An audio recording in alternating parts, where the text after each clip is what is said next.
నామములో మీకు శుభములు తెలియజేస్తున్నాం. ఈ దినం మరి మీకు ఒక క్రొత్త వ్యక్తిని పరిచయం చేస్తున్నాం. మా కార్యక్రమాలు ఎంతవరకు మీరు చూస్తూ మమ్మల్ని ప్రోత్సహిస్తున్నందుకు ప్రభు పేరిట వందనాలు చెల్లిస్తున్నాం. మీరు ప్రార్థిస్తున్నారు, మీ ఉత్తరాల ద్వారా, ఈమెయిల్స్ ద్వారా మమ్మలను బలపరుస్తున్నందుకు వందనాలు. మరి ప్రత్యేకంగా ఈ దినం ఒక యవనస్తులైన పాస్టర్ గారు కృష్ణా జిల్లా చల్లపల్లిలో ఒక్కలగడ్డ గ్రామంలో నేటివ్ పరిచర్య ద్వారా మరి సీనియర్ పాస్టర్గా సంఘ స్థాపన అలాగే డిసైపుల్ మేకింగ్ ద్వారా పరిచర్యలో ఉన్నటువంటి పాస్టర్ కె లాజర్స్ గారు మనతో ఉన్నారు. ఈ దినం ఆయన మీకు వాక్యం అందించడానికి సిద్ధపడి వచ్చిన్నారు. ఆయన మీకు పరిచయం చేస్తున్నా. ఆయన ద్వారా మీరు దేవుని మాటలు విని దేవుని మహిమపరుస్తారని, ఆత్మీయంగా బలపడతారని ఆశిస్తూ మరి ఆయనకి అవకాశం ఇస్తున్న దేవుడు మిమ్మలను దీవించునుగాక. ఆమేన్. దేవుని నామానికి మహిమ కలుగునుగాక. మన ప్రభువును రక్షకుడినైన యేసు క్రీస్తు వారి యొక్క నామంలో మీ అందరికీ నా యొక్క వందనాలు తెలియజేస్తున్నాను. ప్రాముఖ్యంగా ప్రభు అయిన క్రీస్తు కృపలో నాకు ఈ యొక్క అవకాశాన్ని కల్పించినటువంటి దేవుని యొక్క దాసులు రెవరెండ్ డాక్టర్ పి ఆశీర్వాదం గారికి, వారి కుటుంబానికి ప్రత్యేకంగా వందనాలు తెలియజేస్తున్నాను. ఈ సమయంలో దేవుని యొక్క వాక్యమును మనము దేవుని యొక్క గ్రంథము నుండి మనం విందాం. మత్తయి సువార్త 19వ అధ్యాయము 16వ వచనం దగ్గర నుండి 22వ వచనం వరకు చదువుకుందాం. మీరందరూ కూడా మీ బైబిల్ తీసి మీరు కూడా నాతో పాటు ఈ యొక్క భాగమును గమనించాలని మన ప్రభు అయిన యేసు నామములో మీకు తెలియపరుస్తున్నాను. ఇదిగో ఒకడు ఆయన యొద్దకు వచ్చి, బోధకుడా, నిత్యజీవం పొందుటకు నేను మంచి కార్యము చేయవలని ఆయన అడిగాను. అందుకు ఆయన, మంచి కార్యము గురించి నన్ను ఎందుకు అడుగుచున్నావు? మంచివాడొక్కడే. నీవు జీవములో ప్రవేశింపగోరిన యెడల ఆజ్ఞలు గైకొనుమని చెప్పెను. అతడు ఏ ఆజ్ఞలని ఆయన్ను అడుగగా, యేసు, నరహత్య చేయవద్దు, వ్యభిచరవద్దు, దొంగిలవద్దు, అబద్ధ సాక్ష్యము పలుకవద్దు, తల్లిదండ్రులను సన్మానింపుము, నిన్ను వలె నీ పొరుగు వాణ్ణి ప్రేమింపవలను అనునవి అని చెప్పెను. అందుక యవనుడు, ఇవన్నీ అనుసరించునే ఉన్నాను, ఇక నాకు కొదువు ఏమని ఆయన అడిగాను. అందుకు యేసు, నీవు పరిపూర్ణుడు అవుటకు కోరినల్లా పోయి నీ ఆస్తిని అమ్మి బీదలకిమ్ము, అప్పుడు పరలోకమందు నీకు ధనము కలుగును. నీవు వచ్చి నన్ను వెంబడించమని అతనితో చెప్పెను. అయితే ఆ యవనుడు మిగులు ఆస్తి గలవాడు గనుక ఆ మాట విని వ్యసనపడుచు వెళ్లిపోయాను. చిన్న ప్రార్థన చేసుకుందాం. ప్రేమ కలిగిన మా ప్రియ పరలోకపు తండ్రి, మా ప్రభు అయిన యేసు క్రీస్తు వారు మాకు తెలియచేసిన సత్యములను అనుసరించి చదివిన వాక్య భాగమును ఆధారంగా నేను ఈ సమయంలో యొక్క వాక్యమును బోధించడానికి ఆశపడుతుంటుండగా, పరిశుద్ధాత్మదేవ, మరి మీరును బలపరిచి మా ప్రభు అయిన యేసు క్రీస్తు వారి యొక్క సత్యమును తెలియపరచడానికి, అనేకులకు మీ యొక్క వర్తమానం ద్వారా మేలు కలగటానికి అల్పుడు నన్ను బలపరిచి మీ కొరకే వాడుకొనమని యేసునామములో స్తుతించి అడుగుచున్నాము తండ్రి. ఆమేన్. ప్రభునందు ప్రియమైన వాళ్ళరా, ఈ చదివిన భాగముల నుండి ఒక ప్రాముఖ్యమైన విషయాన్ని మీకు బోధించుటకు ఆశపడుతున్నాను. నిత్య జీవమును పొందుకుంటే ఎట్లు అనే శీర్షికపై ఈ సమయంలో దేవుని యొక్క వాక్యాన్ని మీకు అందించుటకు ప్రభు నన్ను ఆశపడుతూ ఉన్నాను. సామాన్యంగా నిత్య జీవంలోనికి వెళ్ళుట అనేది మన జీవిత అంతిమ లక్ష్యం. ఇలాంటి లక్ష్య సాధనకు ఒక యవనస్తుడు యేసు ప్రభు వారు ఈ లోకంలో శరీరధారిగా ఉన్నప్పుడు ఆయన యొద్దకు వచ్చి, బోధకుడా, నిత్య జీవానికి వారసున్నగుటకు నేనే మంచి కార్యము చేయవలను అంటూ యేసు ప్రభు వారిని అడిగారు. అప్పుడు యేసు ప్రభు వారు ఆ కుర్రవారితో మాట్లాడారు. వారి సంభాషణ అనుసరించి ఈ సమయంలో నేను మీకు నిత్య జీవను పొందుకుంటే ఎట్లు అనే అంశమును మీకు బోధించాలని ప్రభునందు ఆశపడుతున్నాను. ముందుగా నిత్య జీవం అనగానేమి అనే విషయాన్ని మీకు తెలియపరుస్తాను. నిత్య జీవం అనగా నిత్యము ఉండే జీవము లేక శాశ్వత జీవం అని అంటారు. దీన్ని ఇంగ్లీష్లో ఎవర్ లాస్టింగ్ లైఫ్ అని కూడా అంటారు.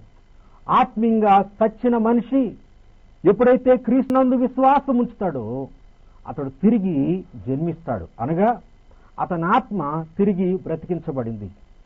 దాన్ని ఆత్మీయ జీవం అంటారు. ఆత్మీయ జీవములో అతడు ప్రభువునందు ఎదుగుతూ ఉన్నప్పుడు అతడు ఈ లోకంలో కలిగి ఉండేది సమృద్ధి జీవంగా పరిగణించబడుతుంది. ఈ లోక అనంతరము అతడు పొందేది నిత్య జీవము. ఈ నిత్య జీవాన్ని ఎలా పొందుకోగలమో ఈ చదువుకున్న భాగంలో నుండి మీకు బోధించాలని ప్రభువునందు ఆశపడుతున్నాను.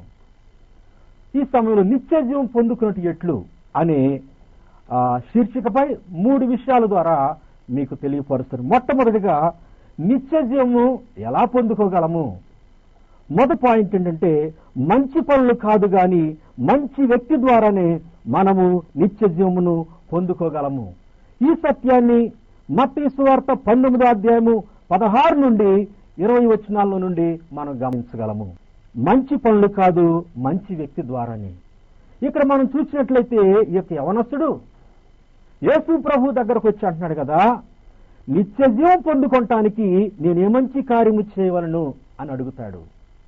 అప్పుడు యేసు ప్రభు వారు అంటారు, అందుకైన మంచి కార్యము గురించి నన్ను ఎందుకు అడుగుతున్నావు?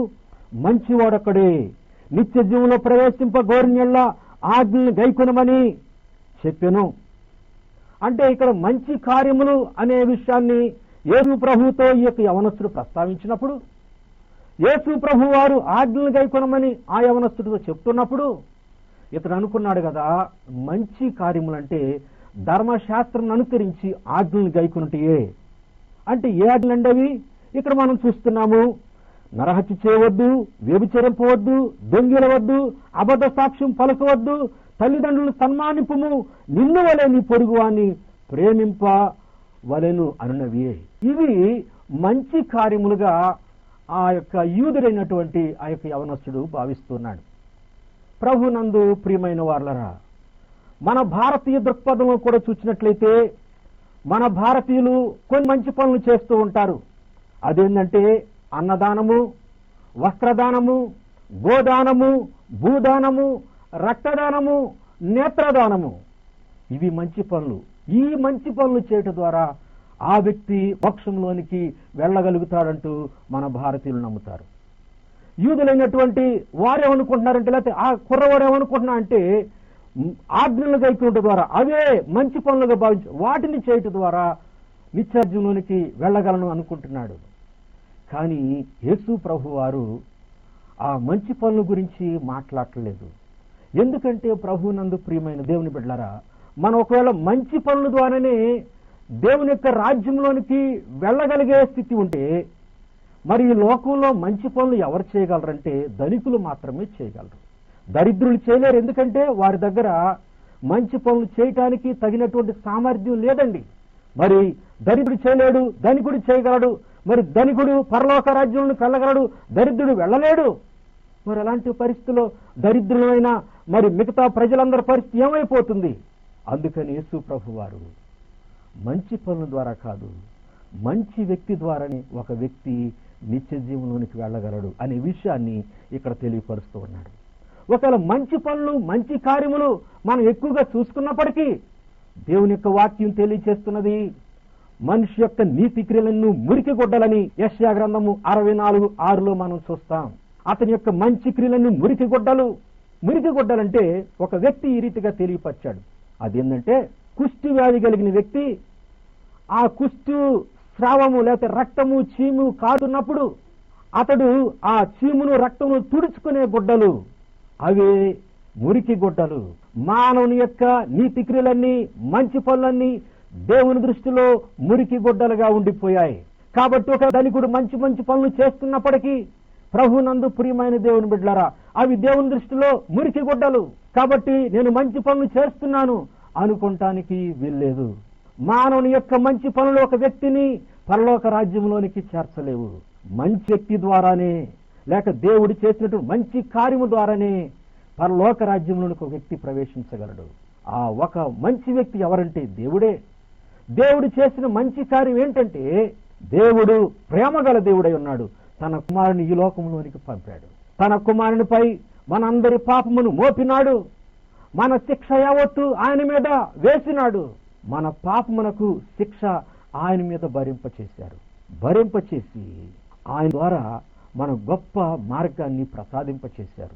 ఎవరైతే తండ్రి దేవుడు చేసినటువంటి ఈ కార్యమును విని విశ్వసించి యేసు క్రీస్తు వారిని ప్రభువుగా అంగీకరిస్తారో అట్టివారు మాత్రమే పరలోక రాజ్యంలోనికి ప్రవేశిస్తారు. మనము చేసిన మంచి పనులను బట్టి మనం పరలోక రాజ్యంలోనికి వెళ్ళం, కానీ దేవుడు చేసిన మంచి పనిని బట్టి మనం పరలోక రాజ్యంలోనికి వెళ్ళగలం. ఎందుకంటే ఆయనే మంచివాడు. ఈ లోకంలో ఎవరు మంచివారు కాదు, కనుక ఎవరు మంచి కార్యములు చేయలేరు.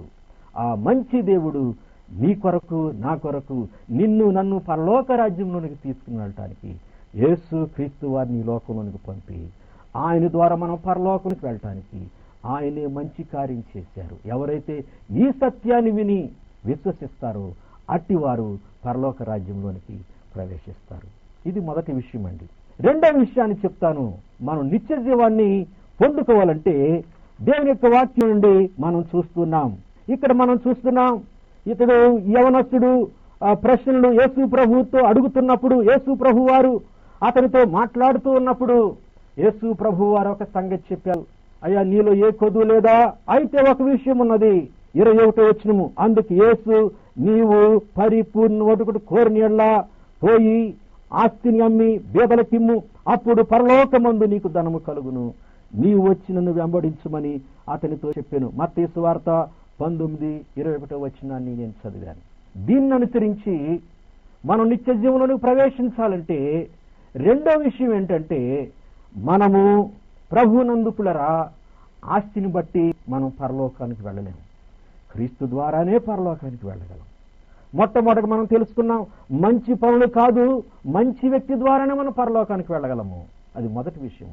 రెండో పాయింట్ చెప్తున్నాను, ఆస్తిని బట్టి మనం పరలోకానికి వెళ్ళలేము, క్రీస్తు ద్వారానే పరలోకానికి వెళ్ళగలం.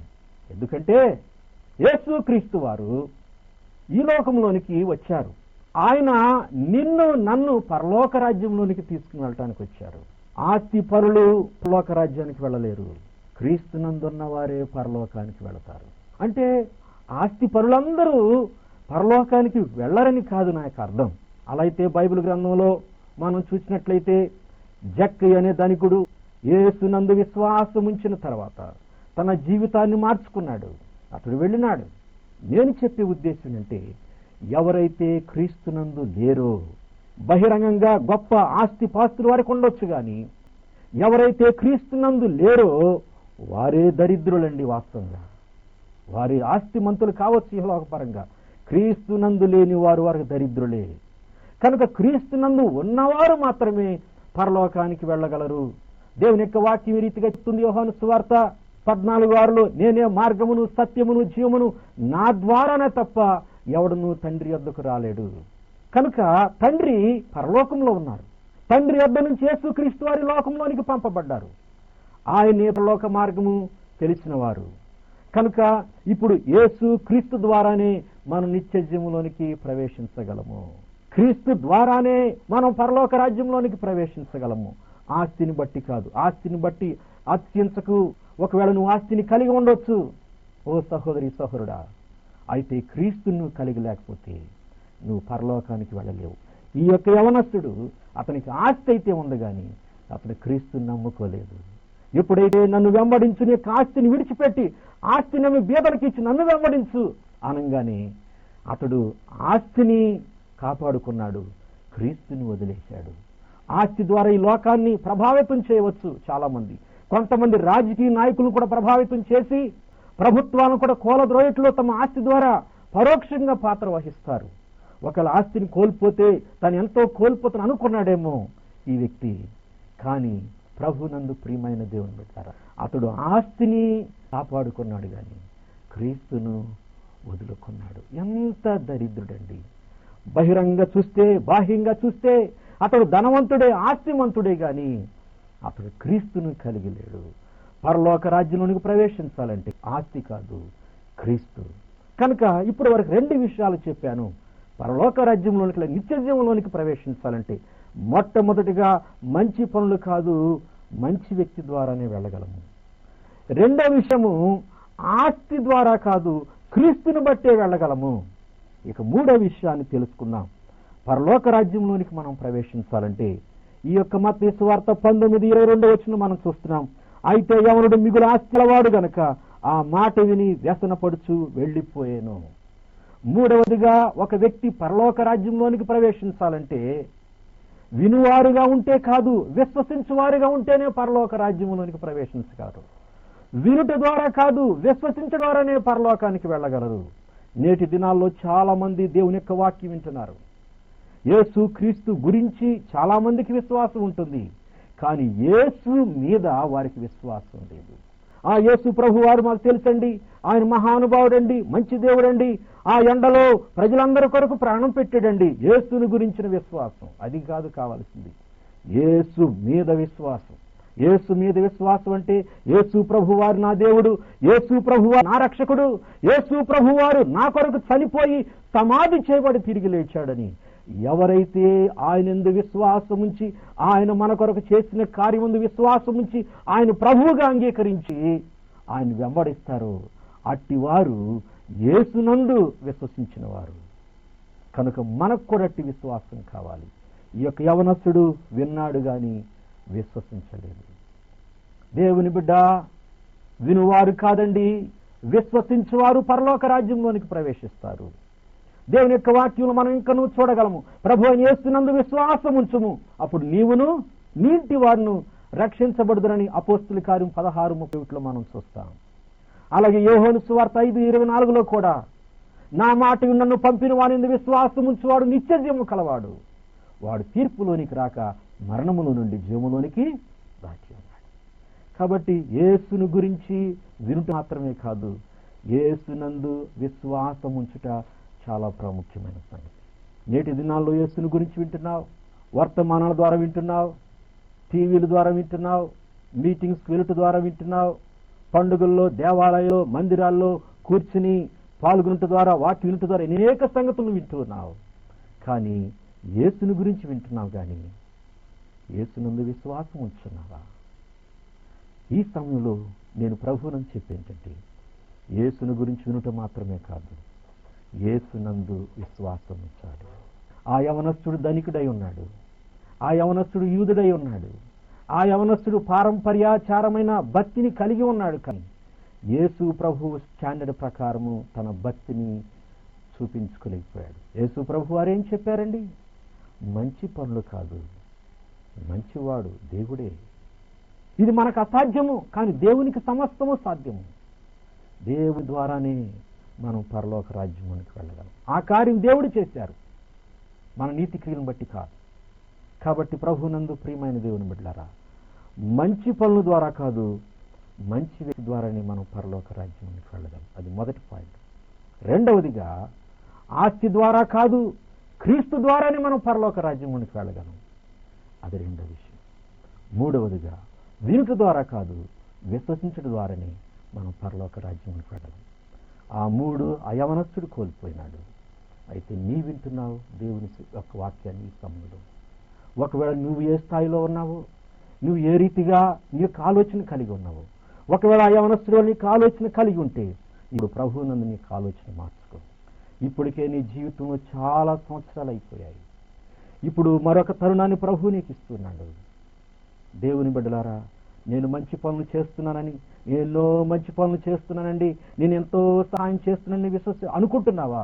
దాన్నే గొప్పగా విశ్వసిస్తున్నావా? వద్దు వద్దు. మంచివాడిని క్రీస్తునందు విశ్వాసం ఉంచు. నాకు ఆస్తున్నదని విర్రవీగుతున్నావా? కాదు, క్రీస్తుని బట్టి నువ్వు ఆశ్రయించు. మూడవదిగా, నేను అనేక సంగతులు విన్నాను, చాలా గొప్ప బోధలు విన్నాను, అర్చిస్తున్నావా? వినుట కాదు, యేసునందు విశ్వాసం ఉంచు. ఎప్పుడైతే ఈ కార్యం నీలో జరుగుతుందో నీవు పరలోక రాజ్యంలోకి ప్రవేశిస్తావు. ఈ విషయాన్ని నువ్వు ఎందుకు మరి ఆలస్యం చేస్తావు? ఇది నీకు మంచి తరుణము. ఈ తరుణము దేవుడు నీకు అనుగ్రహించినాడు.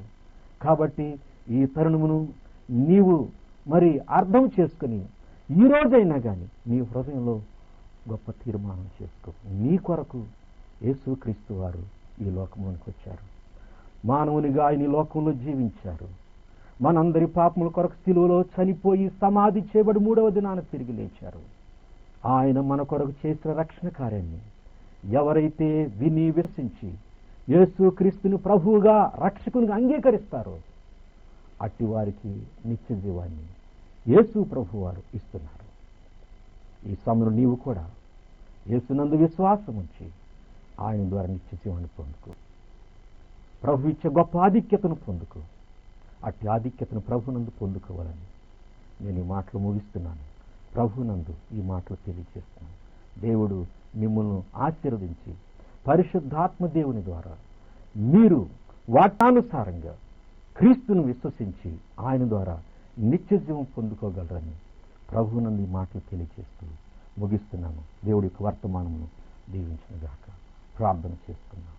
ప్రేమ కలిగిన మా ప్రియ పరలోకపు తండ్రి, ఈ సమయంలో ఎంతమంది అయితే నీ యొక్క వాక్యమును విన్నారో, యేసయ్యా మీ ద్వారా మాత్రమే మేము పరలోక రాజ్యంలోనికి ప్రవేశించగలము అనే విషయాన్ని ఈ సమయంలో విన్నారు. ఇంత ముందు వరకు వారి అభిప్రాయాలు వేరుగా ఉండొచ్చు. అనగా మంచి పనుల ద్వారా కాదు, మంచి పనులు కాదు ప్రభువా, మంచి వ్యక్తి ద్వారానే. రెండవదిగా ఆస్తిమంతులు తమ ఆస్తిని బట్టి అత్యంచవచ్చు. ఆస్తిమంతులు కాదయ్యా, క్రీస్తు ద్వారానే. మూడవదిగా అనేక సంగతులు విన్న మేధావులు ఉన్నారు, మాకు అన్నీ తెలుసు, నువ్వు మాకేం చెప్పక్కర్లేదు అనుకోవచ్చు.